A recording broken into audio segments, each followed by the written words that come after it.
welcome to History in Lowell. I'm Maritza Grooms. I'm here with my personal professor, Bob Forrant. How you doing, Bob? I'm doing well. It was an interesting week in the human course of events. So I think we have a lot we can talk about today. Oh yes, it's been an interesting week, an interesting month for 2021. Yes. The last few Wednesdays have been things that are going to go down in history forever. We had insurrection, impeachment, and inauguration. Yeah, Wednesday was quite the day. It really was. I was wearing my pearls and my Converses in honor of Kamala, our first woman, Black woman, South Asian woman, vice president, which is amazing, incredible, incredible.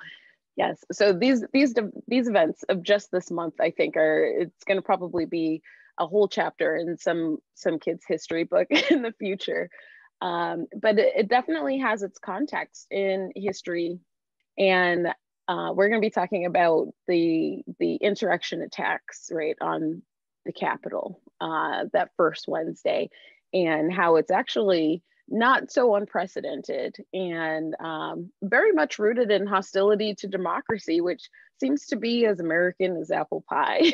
One of the things that's always interesting when you teach history and know a lot of history, when you watch the news and people talk about something being unprecedented, and you start screaming at the TV, no, it's not. There's a danger there because not understanding all of this means that we end up perpetuating and in some ways sort of letting this go and fester. And in American history, these kinds of violent acts like we saw in Washington, D.C. just bubble up. You know, it seems like every 25, 30, 35 years, there's a period of intense it's like a pressure cooker, and the steam's got to be let off in an odd way. And so what happened in the Capitol January 6th is unprecedented in the sense that it happened in the capital of the country. But there are other events that have happened in capital cities and other states in the nation that actually are remarkably similar, and that grow out of the aftermath of the Civil War. It's very much akin to the times of Reconstruction and the era in that time there. And so let's go back to the 19th century and what was going on, what that's similar to now. A lot of the bubbling and boiling and toil and trouble, if you will, is around the fact that an element within the American population has resented the fact and been terrified in some way by the fact, ginned up by the former president and others, that somehow people of color are taking over. And this argument about how we want our country back. Well, the same thing happened in the aftermath of the American Civil War. Somewhere between 750 and 800,000 people lose their lives fighting in the Civil War over whether or not the institution of slavery ought to exist and be able to expand into other parts of the United States. And southern states, we know, this secede and whatever. Well, anyway, in the aftermath, we get the 14th and 15th Amendments, which guarantee birthright citizenship. And so for formerly enslaved people, because they were born here, they're not citizens before the war ends.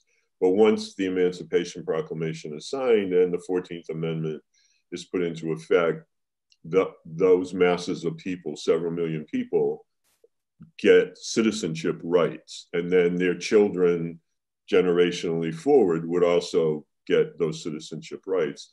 And at the same time, in the 15th Amendment, people are given the right to vote. Men, let's be clear, not women, but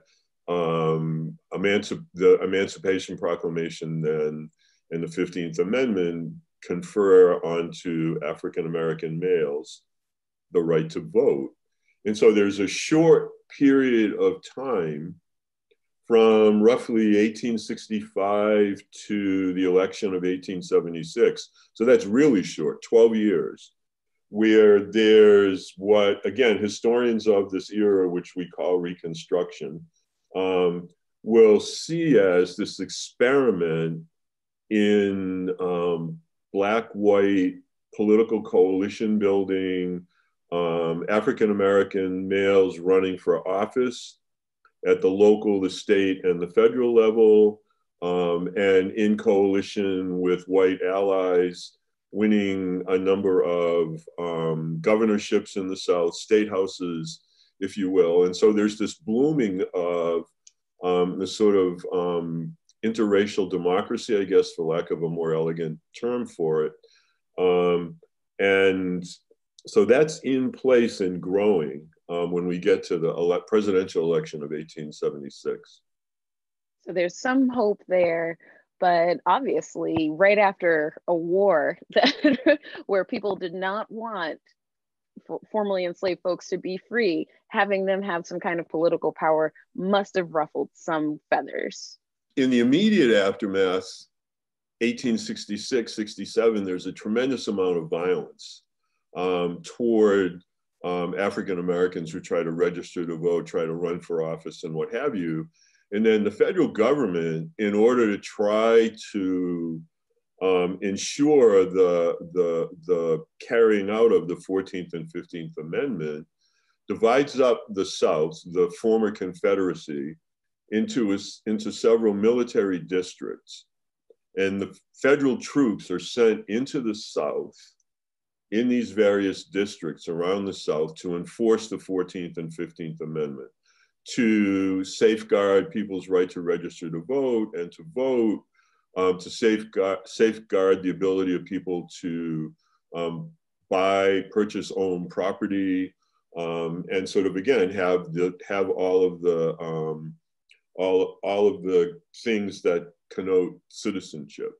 And so the Confederacy, in a way, is militarily occupied by what had been the Union Army before the war ends. And so you can imagine how much this grates as well. This is a period of time where, when I was in school, we were taught that a bunch of people from the North went to the South, and they were called carpetbaggers.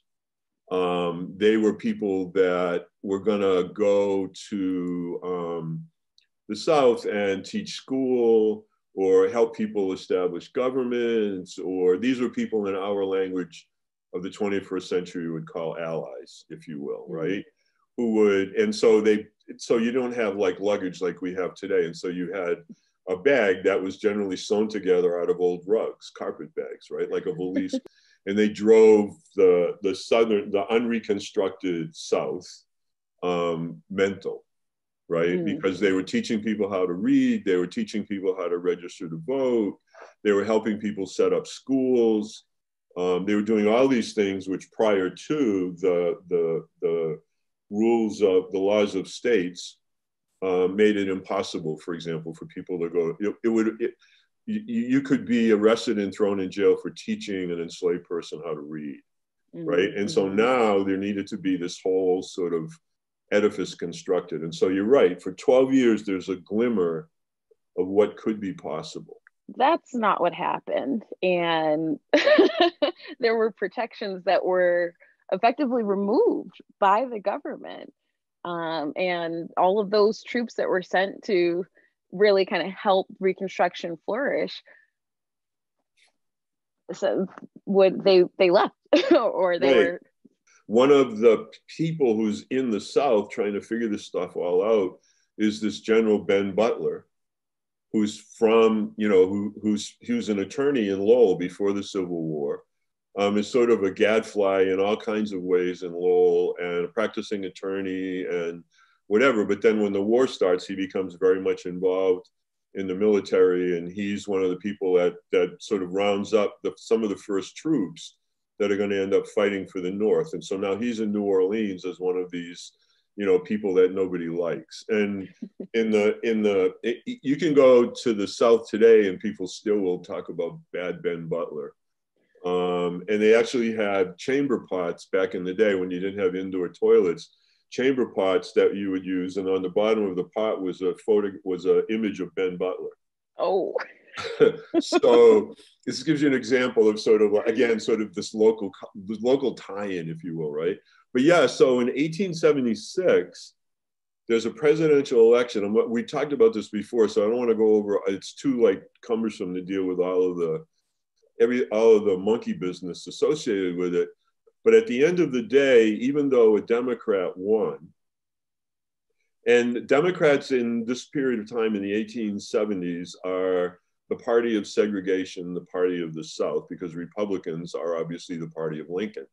And so a Democrat wins, popular vote, electoral college vote.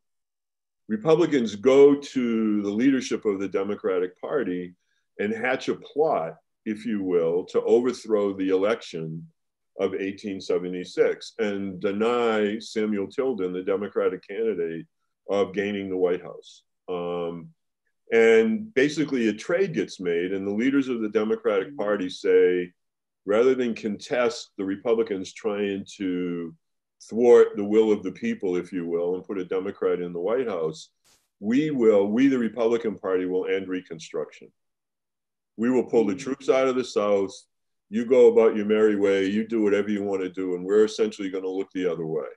And again, historians look at this as the end of Reconstruction. So the 1876 election, 1877 starts, and the clock, if you will, gets turned back. And you get the rise of the first wave of white supremacy, white vigilante violence, Ku Klux Klan, another organization called the White Knights of the Camellia. There's a whole plethora of these organizations that rise up, and their singular focus is to figure out a way to strip people of their voting rights.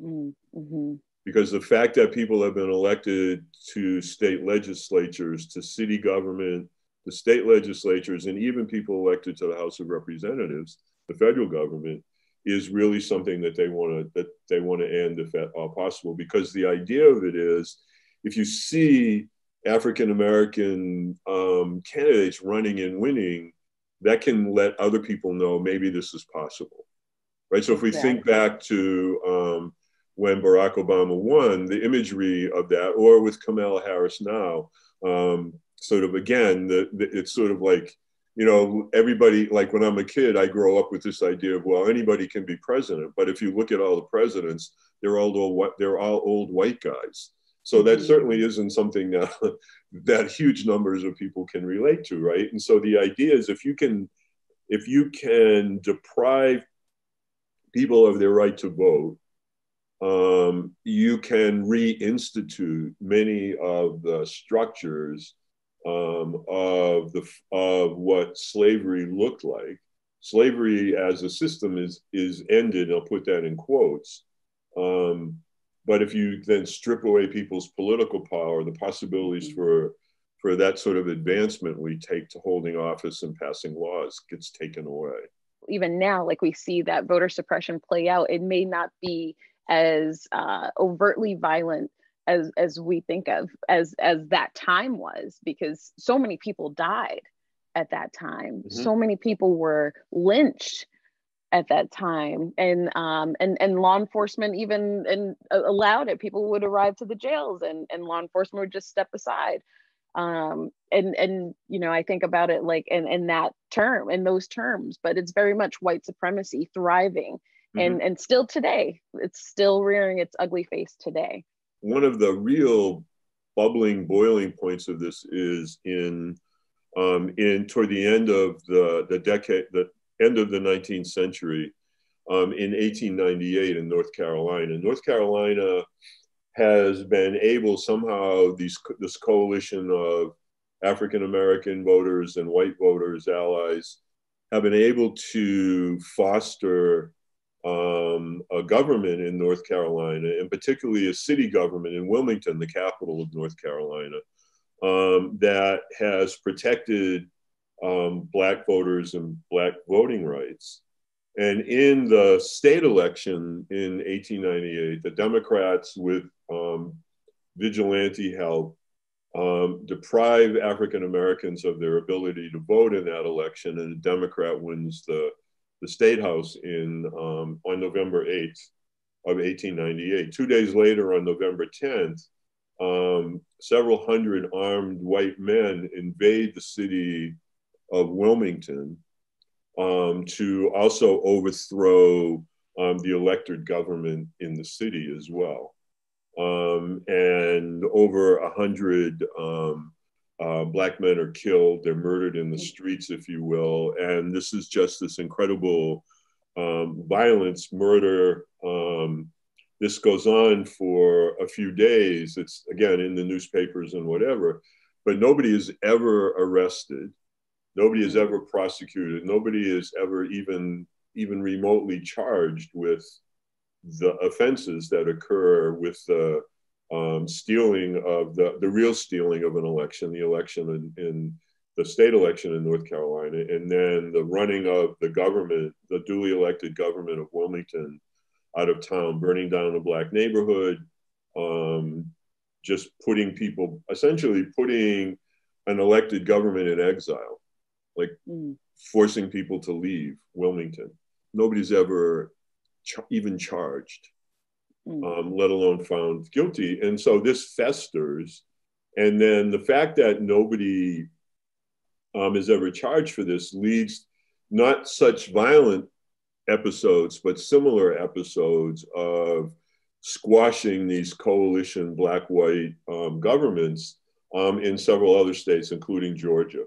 And again, the imagery of it happening, people being well aware that it happened, but nobody being brought to task for it, sort of sits. And, you mentioned before lynchings. This is the same time period where lynchings go unabated. So between 1890, right around the time we're talking about in Wilmington, and right after the First World War, there's close to 3,500 people lynched, with nobody charged.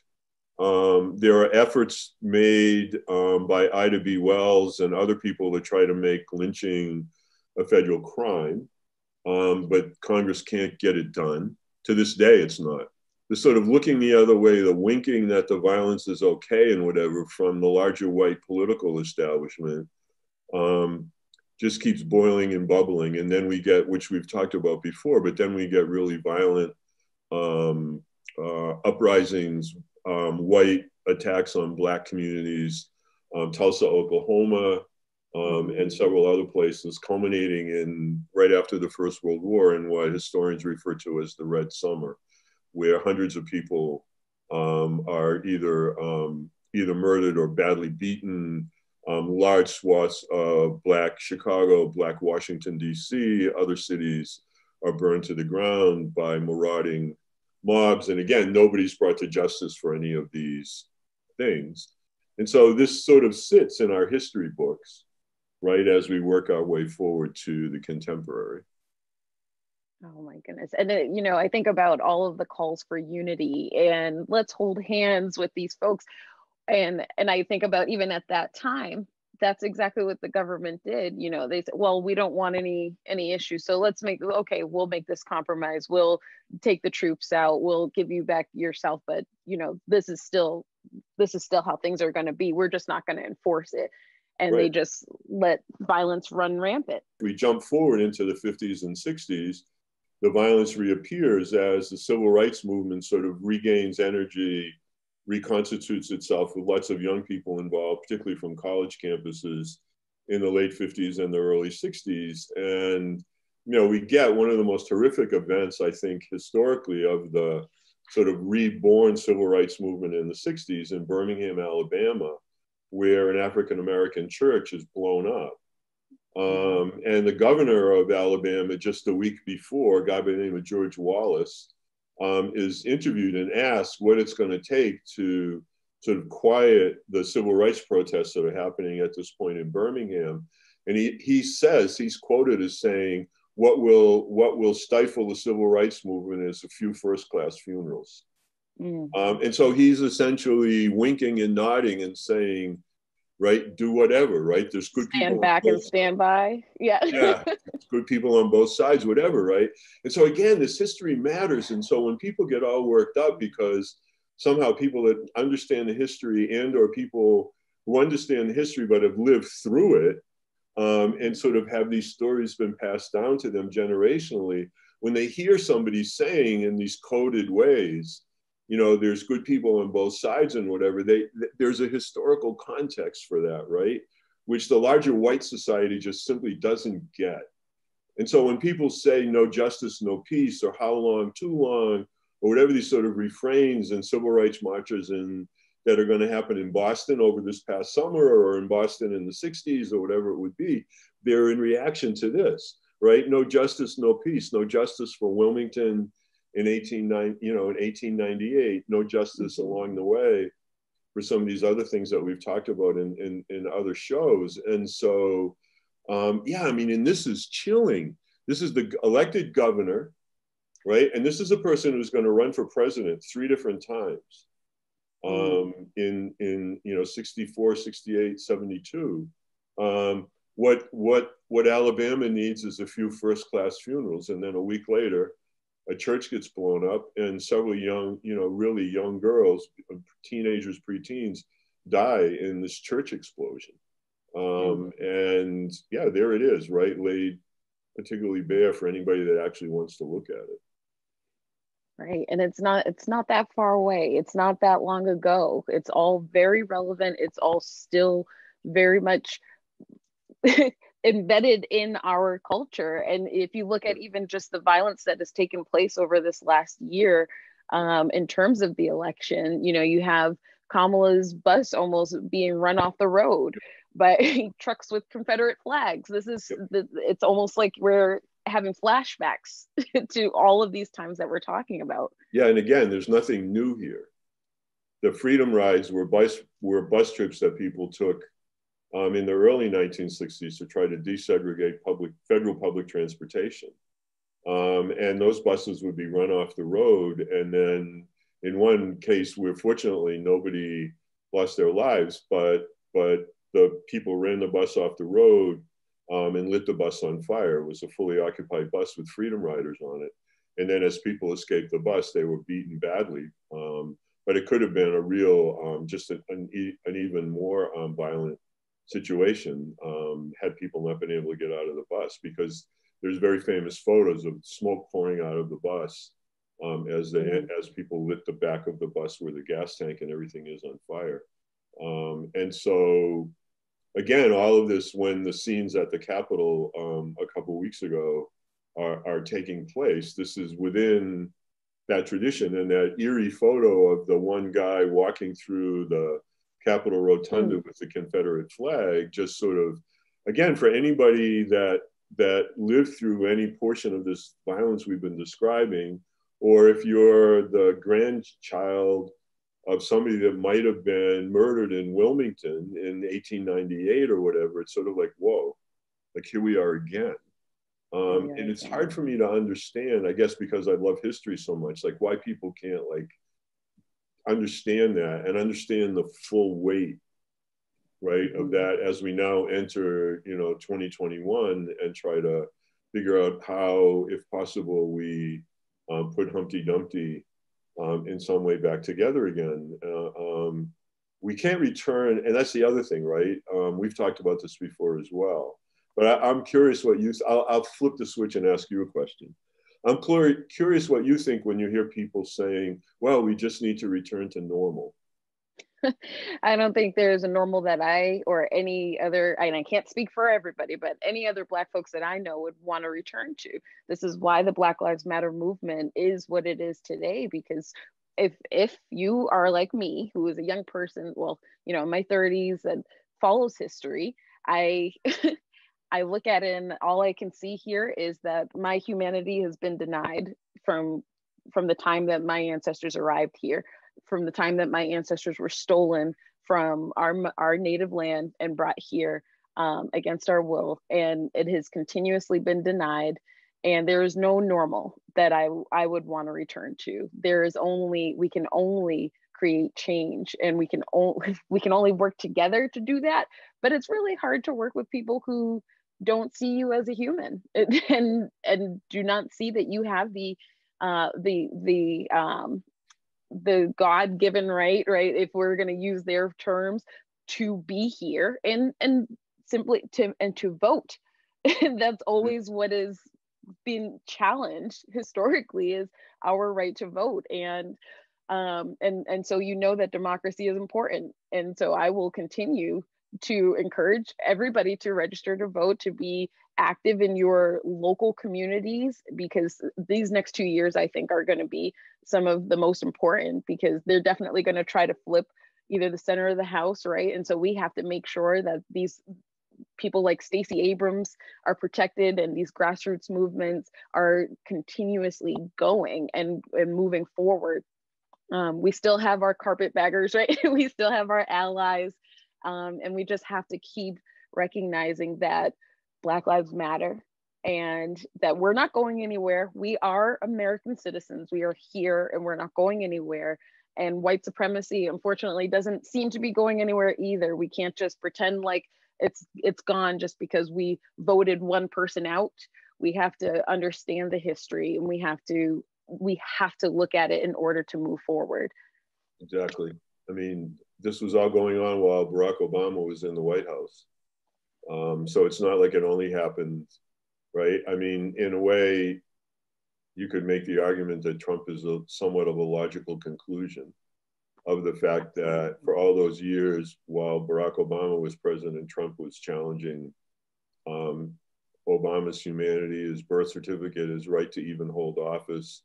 And most Republicans never stood up to that. And frankly, most Democrats didn't either in high elected office. And everybody sort of said, well, that's Obama's job. No, that wasn't.